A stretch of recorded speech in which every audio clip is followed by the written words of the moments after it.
I'm Stacey Galandi with Ask the Doctor, a Lifescript Cedars-Sinai Women's Health Report.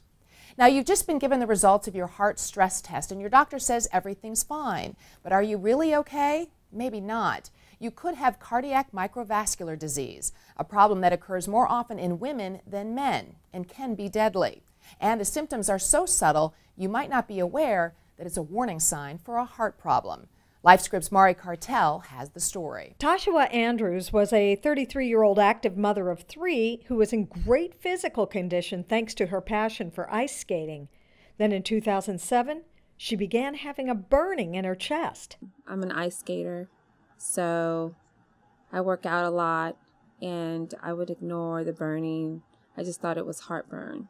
When the pain became more frequent and lasted longer, Andrews rushed to the emergency room. The doctor confirmed she was having a heart attack, the first of many. From that date forward, I had a heart attack every 6 to 12 weeks. So I've had a total of 11 heart attacks. Still, it took doctors time to figure out why Andrews was having heart attacks. I went through all the tests, the normal tests that they do. Treadmill, which I aced 100% because my heart was like real conditioned from the skating. Andrews finally got her diagnosis at the Barbra Streisand Women's Heart Center at Cedars-Sinai Heart Institute and learned why her symptoms were so tough to identify. Women are very explicit in the way that they describe their symptoms. Excessive fatigue, shortness of breath with climbing up a hill or a flight of stairs, or palpitations that could be associated with chest discomfort. These are symptoms that are not commonly reported, especially in the male population. They can, but they're more specific to women. Margot Manissian, a nurse practitioner at Cedars-Sinai Heart Institute, tells Lifescript it's important to have the right diagnostic tools, such as a cardiac MRI machine. And this is a more sophisticated stress test that not only looks at anatomy, but can also look at function and perfusion, which is a fancy word for blood flow. So not only can we look for blockages, but we can actually look for blood flow abnormalities of the small vessels as well as the large vessels. Andrews may not be certain of her future, but she's optimistic about new research on this disease. She's also grateful that her doctor, Noelle Berry-Mers, saved her life.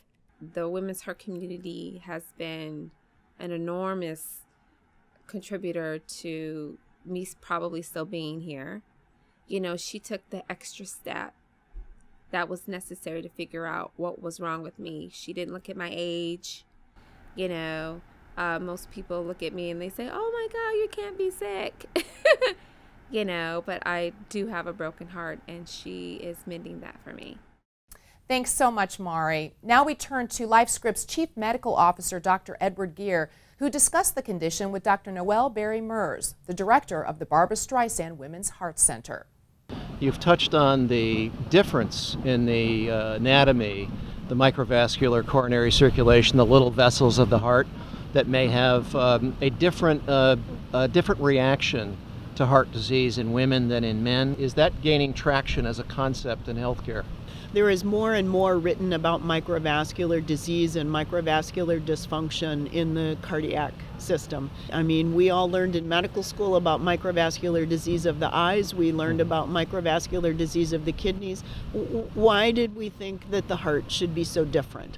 And increasingly, our non-invasives, cardiac MRI, cardiac PET, are really teaching us a lot about the microvasculature and how critically important it is to cardiac health. So the old methods of diagnosing heart disease may not apply anymore or apply uniformly as we thought they did in the past. Just because that traditional coronary angiogram, just because that is open, doesn't mean that they don't have ischemic heart disease that could potentially cause problems like heart attacks, heart failure.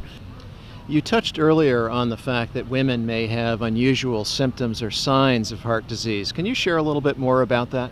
The reason women are atypical is because all we ever studied were men, and of course everything is then held against a male standard. But yes, women with their heart disease, with their heart attacks, will present typically, which is the Hollywood heart attack, the pressure in the chest, 50% of the time. And so the other half of the time they will be presenting with atypical symptoms, perhaps indigestion, maybe jaw pain, maybe arm pain, or no pain, just a sense of fatigue or shortness of breath. Right. How do you see the coordination going between the primary care doctor and the specialists such as yourself and your center in order to be appropriately worked up and then followed over time? It does now look like women are more likely to have something done or some attention paid to that.